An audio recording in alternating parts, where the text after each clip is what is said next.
23वां दिन माता मरिया की मृत्यु। अपने पुनरुत्थान के 40 दिनों के पश्चात यीशु स्वर्ग में आरोहित हो गए। माता मरिया प्रेरितों तथा अन्य शिष्यों को सहायता, धैर्य एवं सांत्वना देती रही। परंतु जब विरोधियों ने शिष्यों को सताना प्रारंभ किया तो वह संत यूहन्ना के साथ एफेसस चली गई। वह बहुत दिनों तक वहीं रही। अपने जीवन काल में वो यरूशलेम लौट गई। अपनी मृत्यु के पूर्व उसने उन सब स्थलों का दौरा किया जिसे प्रभु यीशु ने अपने पावन रक्त से सींचा था। वह उस घर में भी गई जहां पेंतेकोस्त के अवसर पर पवित्र आत्मा उन पर उतरा था।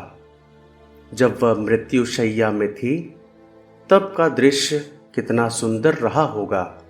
सारे प्रेरित गण और यीशु के शिष्य उसके पास आए होंगे उसके अंतिम दर्शन के लिए तथा उसका आशीर्वाद पाने के लिए। अपनी मृत्यु के क्षण में भी माता मरिया ने बस वही वाक्य दोहराया होगा जो उसका संपूर्ण जीवन अपने में समाहित कर देती है। देख, मैं प्रभु की दासी हूं और वो तुम लोगों से जो कुछ कहे वही करना। माता मरिया कब, कहां और कैसे मरी, इस विषय में सही जानकारी हमारे पास नहीं है, पर मृत्यु तो सभी मनुष्यों के लिए अवश्यंभावी है। स्मरण रहे, हमारी मृत्यु भी निश्चित है। सर्वोपरि हमारी आत्मा अमर है, जिसके उद्धार के लिए प्रभु यीशु को अपमानजनक मृत्यु का आलिंगन करना पड़ा। माता मरिया के आदर्श जीवन का अनुकरण कर अपनी आत्मा को सदैव स्वच्छ एवं निर्मल रखने का प्रयास करते रहें। माता मरिया हमारी सहायता करे।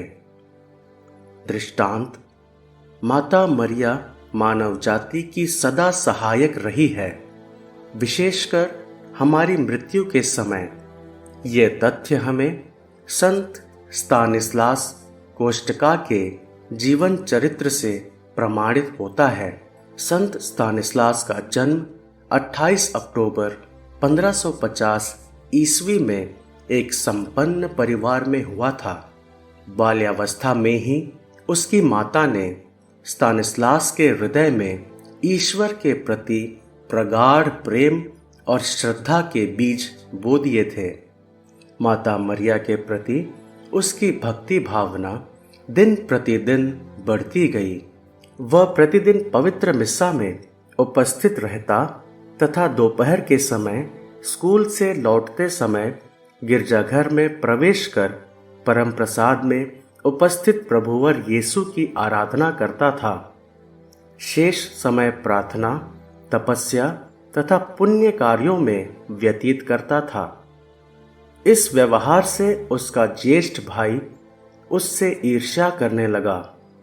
वह उसे 2 वर्षों तक बहुत कष्ट देता रहा। भाई के दुर्व्यवहार तथा अपने विशाल कार्यक्रम के कारण वह अस्वस्थ हो गया। माता मरिया की सहायता के द्वारा वह चंगा हो गया। उसे यीशु समाज में प्रवेश पाने हेतु ईश्वरीय बुलाहट भी प्राप्त हुई। उन्होंने 1567 ईस्वी में स्वयं को ईश्वर की सेवा में समर्पित किया। वह अपनी प्रार्थनाओं एवं कठिन तपस्या के द्वारा एक आदर्श बन गया। वह प्रभु का भक्त था। उसने इच्छा प्रकट की कि वह शीघ्र ही उनके दर्शन कर ले।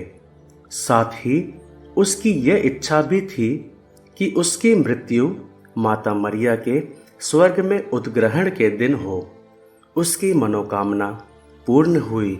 सन 1568 ईस्वी में 28 वर्ष की आयु में धन्य कुमारी मरिया के स्वर्ग में उद्ग्रहण के पर्व पर उसका स्वर्गवास हो गया। मृत्यु के पूर्व स्वर्गदूतों के साथ उसे माता मरिया के दर्शन भी हुए थे। उसने अपनी आत्मा माता मरिया के कर कमलों में सौंप दी। अभ्यास: माता मरिया के सम्मान में प्रतिदिन 3 प्रणाम मरिया प्रार्थना अवश्य करें तथा माता से पवित्र मरण पाने हेतु प्रार्थना करें। प्रार्थना। हे अति कुंवारी मरिया, ईश्वर की माता, तुझे पवित्र मरण का सौभाग्य प्राप्त हुआ। कृपया हमारी प्रार्थना सुन और कृपा दिला कि हम एक पवित्र, निर्मल और धार्मिक जीवन जी सकें तथा शांति पूर्वक मृत्यु का आलिंगन कर सकें। प्रार्थना कर हम पापियों के लिए अब और हमारे मरने के समय। आमीन।